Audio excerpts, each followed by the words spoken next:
The topics and opinions expressed on the following show are solely those of the hosts and their guests and not those of W4WN Radio, its employees, or affiliates. We make no recommendations or endorsements for radio show programs, services, or products mentioned on air or on our web. No liability, explicit or implied, shall be extended to W4WN Radio, its employees, or affiliates. Any questions or comments should be directed to those show hosts. Thank you for choosing W4WN Radio. Welcome to Success Secrets Exposed with Sally A. Curtis, where we share stories of challenge, success, and inspiration, along with practical tips and strategies to move you forward to your success. And now, here is your host, Sally A. Curtis. Good evening, good morning, and good day to you all, and welcome to another episode of Success Secrets Exposed. You're in for a treat today. I've got a very, very special guest coming on to talk about fitness for men as well as age management for men. So do stay tuned, ladies, because this is a great way that you're going to be able to support your men and find out a little bit more about what's going on behind the scenes for them. So for those that are new to the show, I'm a content repurposing whiz for speakers, authors, coaches, and consultants. And it's my role to help them turn their current content and existing collateral into 2 years worth of social media posts, for example, to help them increase their visibility, their credibility, and their profitability. Effectively, I help them turn their existing content into new profits. Now, today I'm excited to share a guest with you, Arman Eckelbarger. Now, Arman works with men that are 40 plus to help them give back control of their life by helping them improve their health, their physique, and their mind. He actually helps them finish their day energized so they can spend more quality time with their spouses, their family, and on their passion projects. Now, he has worked with thousands of people over the last 30 plus years, both personally and corporately. And he's actually found a method that works for everyone, not just the majority. He's actually also a certified national exercise and sports trainer and personal trainer, a corporate wellness consultant, and he's worked for 17 years with the top fitness organisations such as Gold's Gym, Australian Bodyworks, and LA Fitness. He's also a pro bodybuilder and an age management consultant, which was the thing that intrigued me. So please help me welcome to the show, Arman Eckelbarger. Hi. Good evening. How are you? Doing good. It's a pleasure to be here. Thank you. Well, as I said to you when we met a little while ago, I'm really, really curious to explore this whole concept of the personal training and I suppose the fitness as it relates to men, and the fact that you've discovered a method that can work for everybody. So, can you share with the audience a little bit about your own personal backstory, please? Okay, well, I've been involved with fitness. I played sports in high school and went to college and couldn't continue sports because just didn't make it there. But I wanted to continue to take care of myself, and so then I got into some weight training. I was very small. I was 120 pounds as a senior, so I wanted to make some changes, and so weight training helped with that. And as I started doing it, I wanted to continue it, and so I just evolved doing weight training and learning more about nutrition through my life. And then I got more involved with fitness organizations and stuff like that. But then as things evolved over time, I had a lot of success in that. The aging process started to kick in. And this is for me, it was in like the mid 40s. I'm 58 now. Yeah. So it was like, and I really didn't think about it much. My wife started to comment on it. She's like, this aging thing sucks. And I'm like, well, okay, but I'm not sure we could do a whole lot about it. So, but, I was pretty successful with what I learned how to do. So I started making changes in making additional changes to my current lifestyle. I was noticing that things weren't working as well as they used to. And so then that's like, all right. So then I started doing more deep diving into how the body ages.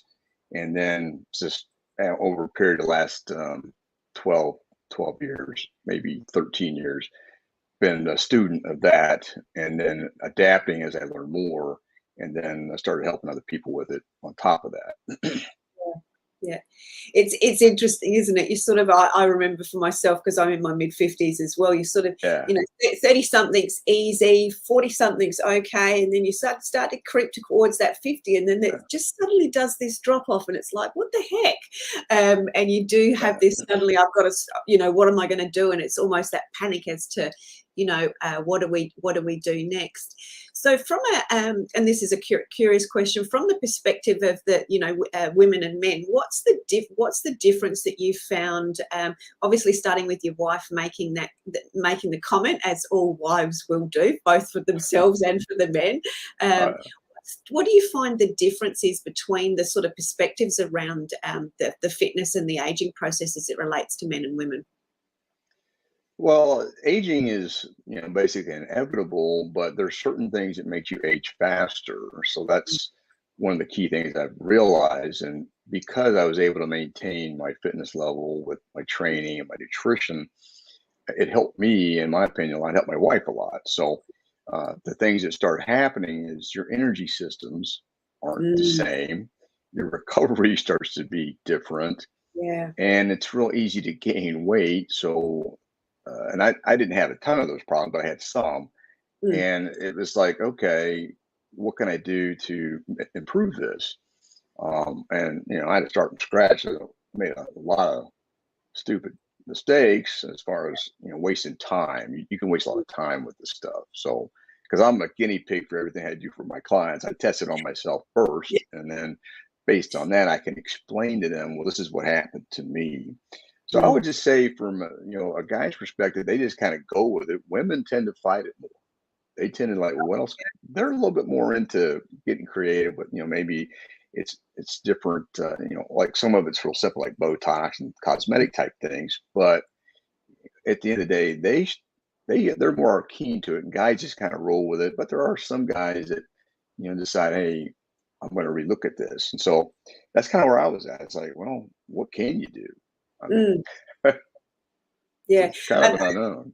yeah, and I think the big thing, the key, and you've just said some really great key, I suppose, words and key curiosities there is around that, the energy systems changed. That was a Yeah, really significant one for me.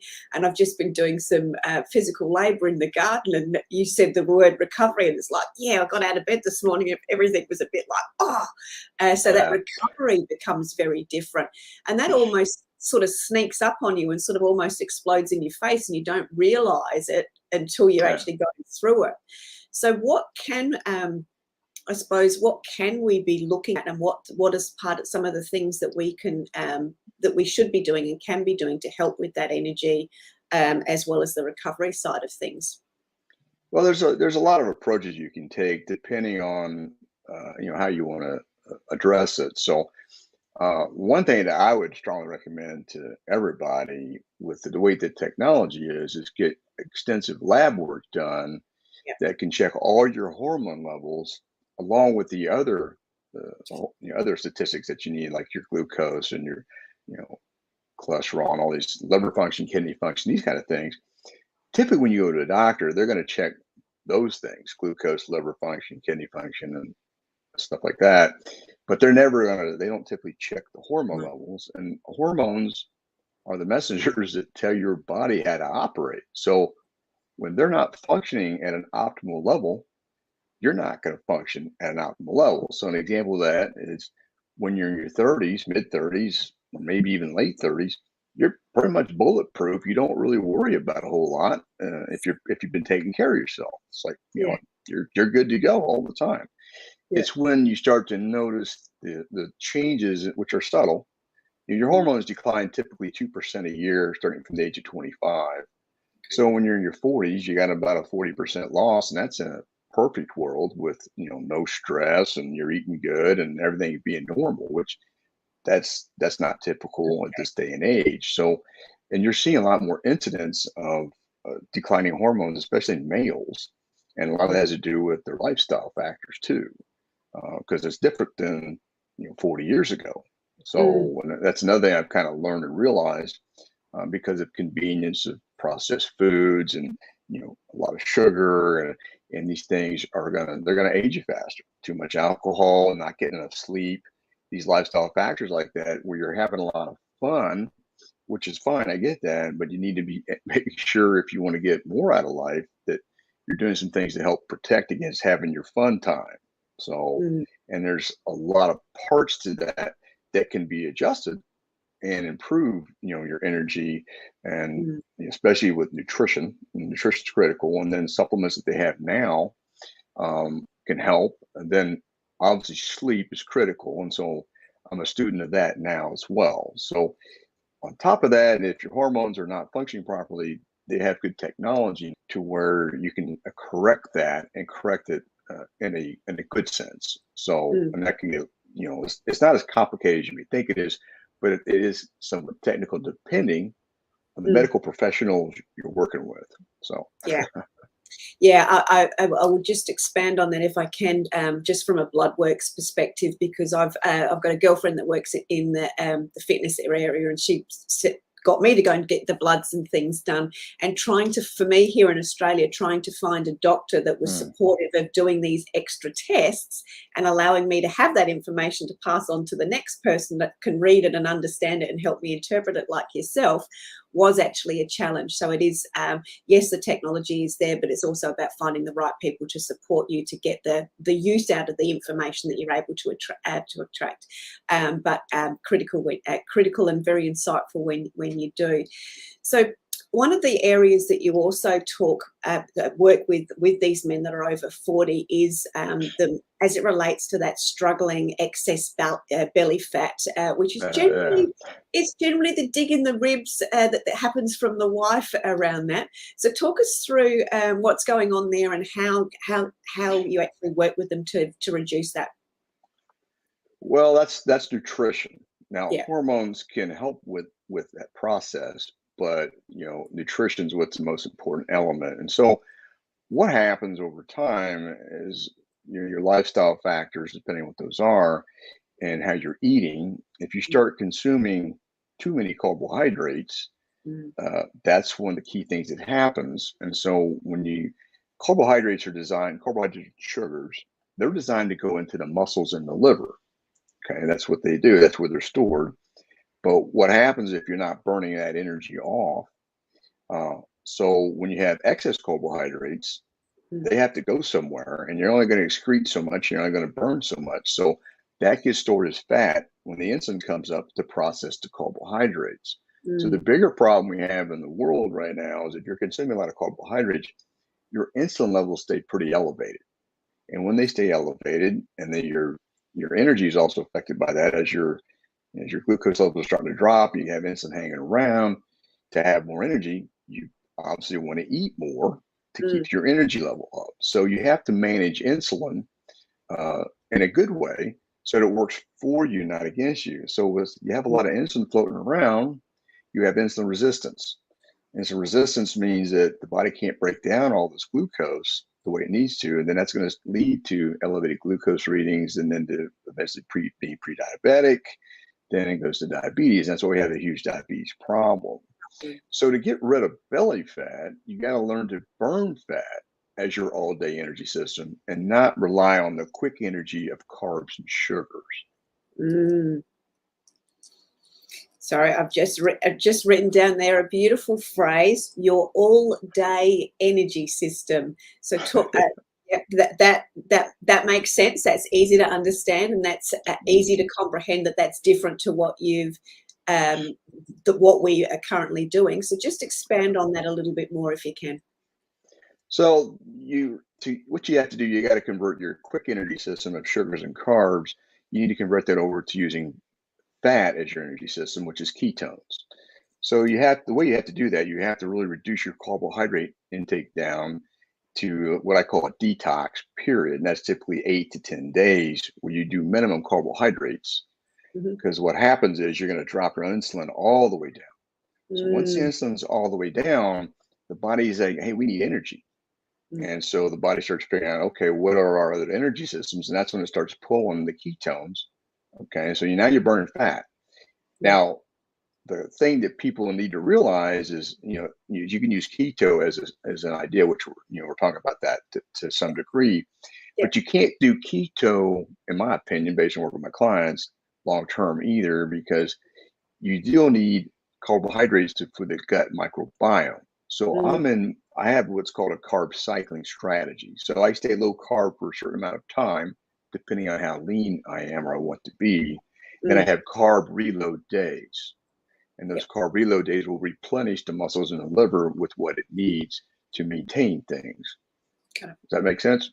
Yeah, does. Thank you. And that was what you touched on. What I was wanting you to touch on there, which was the gut health side of things, because we see that sort of thing happening with, we try something and then we muck up something else. So it's about having that correct balance and understanding how to work that balance, from what I'm hearing.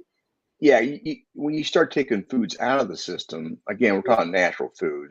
Processed food, you don't really want that anyways. That's just from, I have every now and then at the best. But when you start taking foods out of your system, that affects the gut microbiome, and that's going to affect your immune system and other processes that your body needs to work with. So that's why you can't just go one direction and stay that direction. So with carb cycling, you as you get leaner, you have carbs more often, because you'll need them to reload the muscles in the liver. But when you're not very lean, you don't need too many. And one thing that we'll say here is that when you eat protein, people don't realize when you eat protein, even high quality protein, you only absorb like 40 to 50% of the protein. The rest of it is converted to glucose. So you're getting glucose anyways when you eat protein. And people don't realize that. So that's why you can have protein and fats and still have a good amount of glucose in your system. Which is why people think they're doing the right thing, but they're actually not doing the right thing, because they've got that, it's already there. They're actually overloading it. Is that what I'm hearing there? Yeah. Well, you overload it when you have too much. Too much. And to be realistic about it, I mean, 3 meals a day, depending on your lifestyle, is probably way more than you really need. Okay, so that's another thing people need to kind of keep in mind. Is, do you really need 3 meals a day? Wow. Okay. Because there's plenty of science showing that that's really not that critical, especially if you're using fat as your energy system. I mean, that's stored energy in the first place. Yeah. Oh, you've challenged me on that one, because I'm a constant eater. I'm not dealing very well with that. Well, I mean, you can still do 3 meals a day, but there's a lot of I've done all kinds of techniques, and like I do a full day fast 1 day a week, and I'm a bodybuilder. I was just going People to look say, at like I got 3 eyeballs because I don't eat any food for 24 hours. But there's a lot of benefits to that. Yeah. Yeah, I will say I am challenged around the food intake, because I'm very much like a Labrador. I like my food a lot. I'm going to say I hope I eat mostly the right foods, but we'll just put that one to the side a little bit. But I have actually fasted on occasion. I don't do it regularly. I should get round to doing it again, because the difference that your body feels afterwards, for me was significant. So I do understand that side of things. And as you've said, I'm far from an optimum performance individual, and certainly as you are with the bodybuilding and those sides of things, if somebody that's at that peak performance side of things can do it and gets the benefits from it, I think that in itself is a lesson that there's more for us individuals like me to actually know and understand. Really sort of tips on that. Let me say this on fasting. The way you make fasting easier is you're being in a low carb state, okay, because you're going to be burning fat. So the way I do a fast, for example, a 24-hour fast. I mean, you can do 16-8 and other things, and I'll explain the benefits of a 24-hour fast. But the way I do it is I'll have my last meal, say at 7 p.m. So, I don't have any more food, and then I wake up, my insulin's going to be low, maybe an hour or 2 hours after that. So I'm going to be burning fat, and then I'm going to wake up, I'm still burning fat, and I just have coffee, tea, water. So I've got some stimulants there, some energy. You don't necessarily have to do it that way. That's just how I do it. And so I'm really busy, and I get a lot of stuff done, but I'm not worried about stopping and eating. I just get the fluids, stay hydrated, I don't take any supplements on that day. I'll explain Okay. why.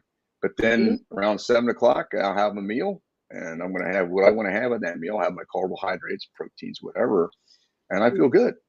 But I Yeah. don't crave anything during that 24-hour period because of the way I set it up. Yeah. So let me just highlight the benefits of a 24-hour fast. Fasting, what they're showing right now is when you go into that state, it's a little bit of stress state. Okay, it's called hormesis, which basically means what doesn't kill you makes you stronger, as an example. But this little bit of stress that you're going through causes the body to cannibalize and eat up excess proteins that weren't digested. So that clears out any excess. It also helps to get rid of senescent old cells that aren't doing what they need to be doing. They're not functioning properly. So this can help with cancer is what they're stating now. But yeah, that's still under study. But the body will cannibalize these cells because it uses it for energy. Then on top of that, it starts to affect the bone marrow because of the mild stress and starts to stimulate stem cells. So now we have new cells that are stimulated. And again, it's not huge, but again, we're talking about small amounts. And then you start feeling better. So, and you're clearing out the insulin that's staying down, you're clearing out your intestinal system, everything's getting cleansed there. So I like it. I think it's a great thing. I think people should consider doing it, once a week or, periodically to just help clear out their system. Yeah. That makes better sense. And I think that if I look at myself, the stress factor is the stress is all in my own head. Because we all know that if we're sick or unwell, that we might not eat for several days. I've had periods like that, whereas the stress and the stuff going on in my head, it's a different conversation. So it's all in my case, self-inflicted in that scenario. But you've talked through. I understand that now, and it's just getting those sorts of things right, which is good. So let's talk about if someone's starting to do the right things to lose the body fat in the right ways. They've also done their comprehensive blood work.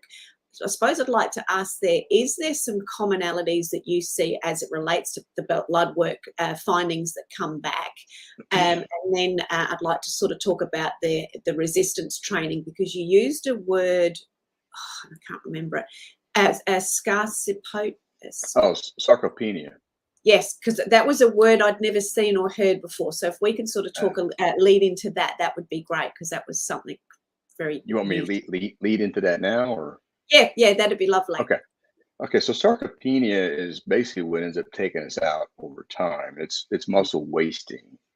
So as we age and our hormones continue to decline, you lose muscle tissue. And you lose muscle tissue anyways because of the steady decline of your body processes and things like that, because of the way the cells are rebuilding and things that go with that. So sarcopenia starts getting worse and worse. And you'll see with people who are older, all of a sudden they're getting leaner and leaner. So what happens, they're burning their muscle tissue up. And typically not getting enough protein is going to cause that. And when people start cutting back on their protein intake for different reasons or different beliefs and things like that, that's what gets them in trouble. So you want to have resistance training to keep as much muscle tissue on your body as possible. Okay. And that minimizes sarcopenia and it minimizes muscle wasting, but you do need the quality protein intake, because like I mentioned before, you're only going to absorb 40 to 50% of that protein. So, and the protein is critical for your enzymes and all your body processes. That's why you have to have it. You can't survive without it. So sarcopenia gets worse and worse, and then it cascades to the point where you start with dysfunctionality. You don't have the strength to move and things like that. Yeah, and that I did Google it quickly to get an understanding of that. And I remember when my parents got older, they went into a nursing home because my mum had a stroke, and we were filling out the form. And one of the nurses said to us, because there was quite a number of young people in the facility as well. And one of the things she said, yes, if people can't get up out of their chair themselves, then they generally have to go into a high care environment. And it was like, but wow. And that comes back to that strength and that muscle fading and obviously core and those sorts of things. But that was why I found that I wanted to talk about the muscle evaporating or disappearing and stuff, because I think that's such a critical thing that, you know, you can get out of your chair with that rocking, as you see people do, but then all of a sudden you can't, and by that time it's too late. So what can we do as and understand as preventative measures? So thank you for sharing that. Sure. So let's go back a little bit to some of the common things that come up in the blood tests, Okay. and then how you utilize that information into all that you do to support these men get their optimum health and physique back. Okay, so when I have comprehensive blood work done, once the lab results come back, I have two different medical groups that review the lab work. And the purpose of that is to determine what the corrective protocol is going to be to get them back into optimal range with everything that's not in optimal range in the lab work. So, for example, a simple one that most guys can probably relate to is if your testosterone level is low, then we can correct that. We can do it a lot of different ways. And, you know, I would recommend doing the natural approach as much as possible. But if that's not working, then there are prescriptions that can be done to help get it back into optimal range. You know, testosterone is very vital for man for a lot of their processes. So, and there's two types of testosterone. You have free testosterone, you have total testosterone. But there are other things in that lab work, like estrogen, which is called estradiol for men. If it gets elevated, it starts to what's called aromatize with the testosterone and bind with it.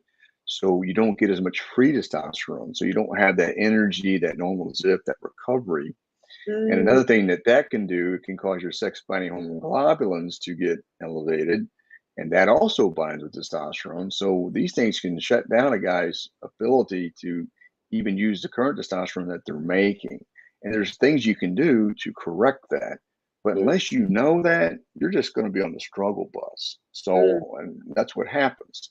Now, there's other things like, you know, your IGF-1, which is your growth hormone release. That's also a critical thing to be checking to make sure it's staying at a good level, because growth hormone is important for your other body processes. Then you have DHT, cortisol. So you have also hormone precursors. The hormone precursors like pregnenolone and DHEA sulfate, these help you to make hormones. And so if they're low, you may just need to take some of that to bring your testosterone back up as well. And they're over-the-counter type of supplements that you can get pretty easily, but people don't know this. And so once we get the lab work back, the two medical teams review it, and then we put together the protocol. And then we work on that protocol, and then we retest after a certain period of time. It could be 6 weeks, 8 weeks, depending, because when you integrate new hormones into the cells and get the levels back up, it takes time.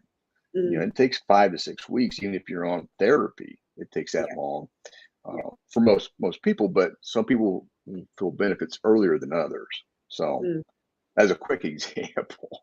Yeah, and I think too, we were talking about that one of the comments that you had on your website and we discussed was that when men get to a point in life where they just can't find the answers, and that's obviously where you've been able to help them. So talk us through, you said that you went about figuring it out for yourself, and obviously now this is a key area that you're helping men with. But talk us through what the perspective of the men before they get to that point of that denial and not being able to share stuff with anyone or talk about it. Well, guys try to figure things out on their own, and there's nothing wrong with that. It's a natural reflex. But, and you know, same thing for me. But what you have to do is, okay, you just got to find, okay, who do you go to? And so I did the natural thing, went to my doctor. Well, he's like, yeah, you're just getting older, get used to it. So I got that lecture with several different doctors. So I'm like, okay, well, that's not going to work. So then that's when you have to kind of start finding who can you talk to help you better understand what's going on, because the lack of energy, the excess belly fat, and unexplained things that are happening. This is aging starting to speed up, and this also is going to lead to cardiovascular disease, and it leads to elevated blood pressure. It's going to lead to other inflammatory factors that the body's dealing with, but it can't control because of the lack of hormones, the lack of the proper nutrition, and so it affects their energy level. So then they start leaning to caffeine. They lean in on other stimulants. Then they can't drink the alcohol like they used to, and be Yes. resilient the next day. I mean, I went through that, Yeah. and they're like, well, okay, they start cutting it back, and then it leads to ED, erectile dysfunction, and so they're kind of getting denial about, well, what do you do for that? And that's Mm. that's another thing that affects a guy, because when you're young and everything's working, you know, you're always in a good mood. Things are going great. But Yeah. that's when they start seeking some help, when they start having ED, because it starts affecting themselves personally, and then also their life at home. So Yeah. Yeah. And are you finding, because I've had conversations with other people, that the erectile dysfunction is actually happening so much earlier now because of the lifestyle? Have you seen that yeah, trending? Yeah. well, there's a lot of arguments on what's causing it. Yeah. First and foremost, though, a lot of carbohydrate, sugar is not good for your hormones. Okay, Yeah. fats are good for hormones, but fats get thrown on the bus because of cholesterol and other concerns, which are Yeah. now becoming more dispelled as well from additional research. Yeah. But fats are what hormones like, and then proteins is what they need. You only Mm. need carbohydrates for energy. So if you're eating Mm. a lot of sugary, carby foods and eating on the run, and eating a lot of processed food, that's going to affect it. Plus, also in the food system, especially in the United States, we have a lot of glyphosates because of the fertilizer, and the Ah, glyphosates are mimicking estrogen. So the guys that have that issue, that's where they get the man boobs and other things, because their mm. estrogen levels are coming up, and they're not able to use their testosterone, so they make less and less testosterone, and that's why we have that problem going on. Yeah. And talk us through, you mentioned to me that you have as part of your program, and I'd love to explore more of the program and how you go about that, but you also talked about that you've got a Facebook group, and being a men-only Facebook group, it gives men the ability to have more of those conversations that they perhaps wouldn't normally have at the pub, for example, or around the bar, but they then start to see that they're not the only one going through similar examples. So talk us through some of the experience of what you see within your community. Well, so I don't have technically a Facebook group. I'm getting ready to put one together, but for what I'm with the clients I'm working with. So what I'm talking about is I'm involved with other Facebook groups Ah, with guys that are looking at hormone issues, mm, and there's just unfortunately, a lot of bad information going on in those. yeah, So I'm in there trying to help out. yeah, Okay. But even when you're dealing with guys, even though you're helping, trying to help, you get a lot of arguing goes on because some guy feels differently or they read something else. But there's a lot of people struggling. And yeah, so, like, guys will get in and say, I can't lose any body fat. And then all the other guys jump in there and start telling, we just got to do this, this, and this. You just got to be in a calorie deficit. yeah, Well, calorie deficit's one thing, but that doesn't necessarily help you lose body fat. It'll help you lose weight, but it's not gonna help mm, you lose body fat, because there's a big difference on that. mm, So then mm, I'll chime in a little bit. Oh, they'll be talking about their hormones and all the different issues, how they feel. They mm, say they've started hormone therapy, but they're not feeling the right way. And mm, there's a lot that you need to know and understand when you're doing that. yeah, And also, you really need to exercise to get the hormones to get into the cells. It helps speed up that process and make it more effective. But if mm, you just do hormone therapy and don't do anything and keep doing mm, what you're doing, you're not going to get that much benefit from it. You're just replacing some of the hormone you don't have, but it's not going to magically solve your problems. And some of the guys felt that would happen. yeah, And no, there's more to it than that. So does yeah. that kind of give you an idea there? Yeah, very much so, because I think you've also again touched on a key element there, which is, and don't we all do this? Don't we all look for and I'm going to call it a magic pill, because I always remember Uh, that, in the Matrix, it's, do you want the red pill or the blue pill? And we always want whichever one's going to give us the quickest result, but we don't actually have to do any work for it. But the ultimately of what I hear when I have conversations like this is, yes, there is a thing, something that will help make the difference, but there's always work involved. It's like when I talk to my new speaker clients, it's, oh, I'll just put some posts on social media, and it's like, yeah, but are you going to have conversations with your clients? Because that's where the real magic actually happens. There's work to be done.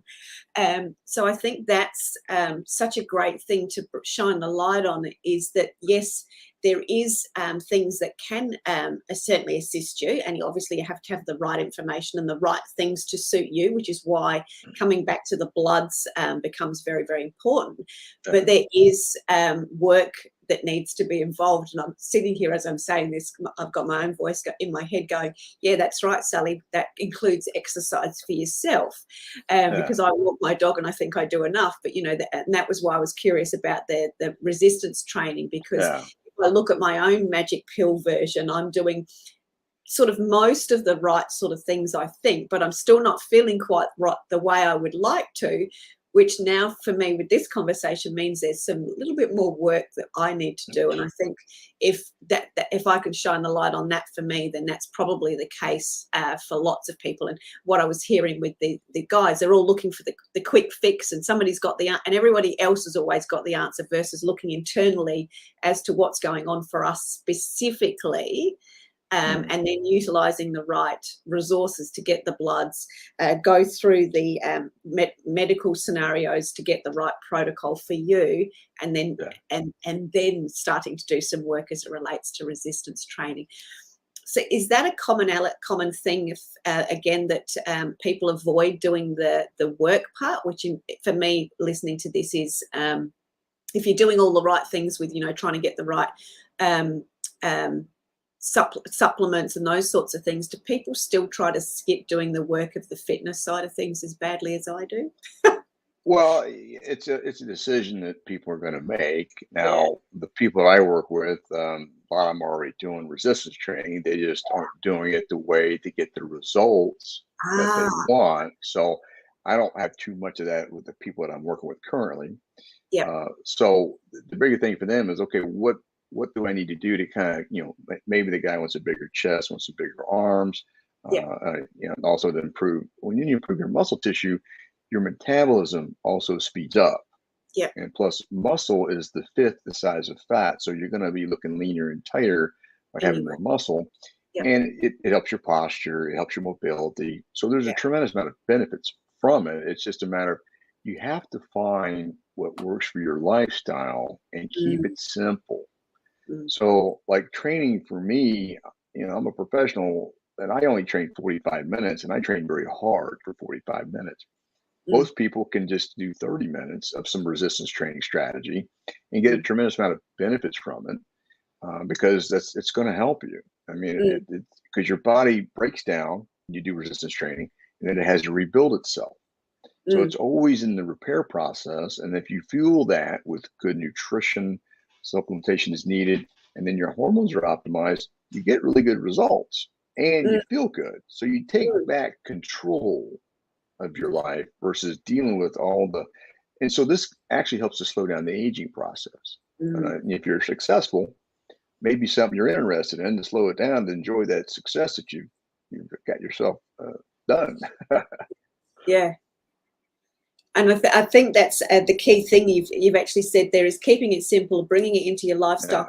And do you only do your 45 minutes of hard training a day, even as a bodybuilder? I only do 5 days a week. So you need time off, let the central nervous system adapt. And again, I train at a pretty high level, but that's all I need. But I also know what I'm doing, and I know how my body responds because I'm really in tune to it.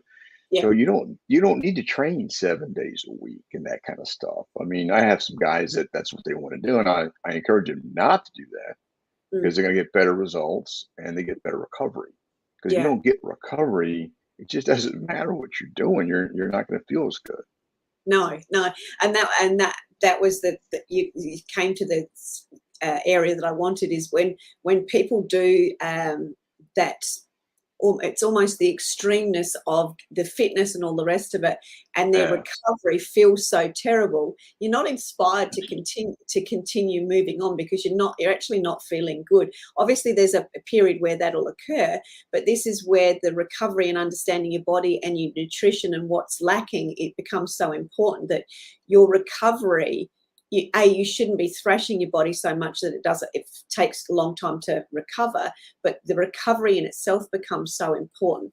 So what does is there such a thing as a recovery regime? Is there something that you do to help recovery be better, or is that something that you do beforehand by understanding the nutrition and what you should be doing for your body as far as exercise goes? Well, the first step with anybody I work with is I want to see what they've been doing. Okay. Yeah. And then you want to put a program together. So based on what they're currently doing, and start to boost it up a little bit, but not too much, and then see how they respond. If you're going all out all the time, if I was training 7 days a week, which I've done in the past, you Yeah. get burnt out. You're so burnt Yeah. out. You're like, oh my God. So you don't want to do that. You want to keep it fresh. You Yeah. keep it fresh by changing up what you're doing, so you don't have a certain expectation of how this workout is going to go. 'Cause I've had to learn that over a long period of time as well.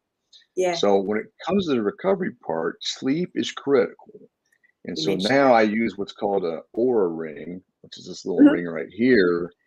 And a lot Familiar of with people that. may are familiar with it. So what that does, it tells me how much deep sleep and REM sleep I'm getting per night. Mm. And I can tell if things are working because the heart rate comes down pretty good. Um, and then it's monitoring your sleep. So if I get good deep sleep and REM sleep, I feel really good. But there's Mm. days when I don't get that because I may have overdone it, and then I don't feel as good. So that just means I need to back off what I'm going to train that day if I'm going to be training, or take it easier because I didn't get that recovery. And Yeah. this keeps your system from getting too overwhelmed, and allows you to keep things at a higher level like you used to have them. Mm. Mm. Brilliant. And that's why, as you said, sleep becomes so important, and changing things up to suit the amount of correct or the right sleep hygiene that you've had, and those sorts of things as it relates to your routine. Yeah, because sleep is when your hormones do the work. So if you start short circuiting the sleep, your hormones don't get to do the work. That's gonna there. Then when that happens, like with people that have really stressful lives and don't get much sleep, that's going Mm. to take a toll over their lifetime, because Mm. their hormones, if you don't use them, they don't keep making as much.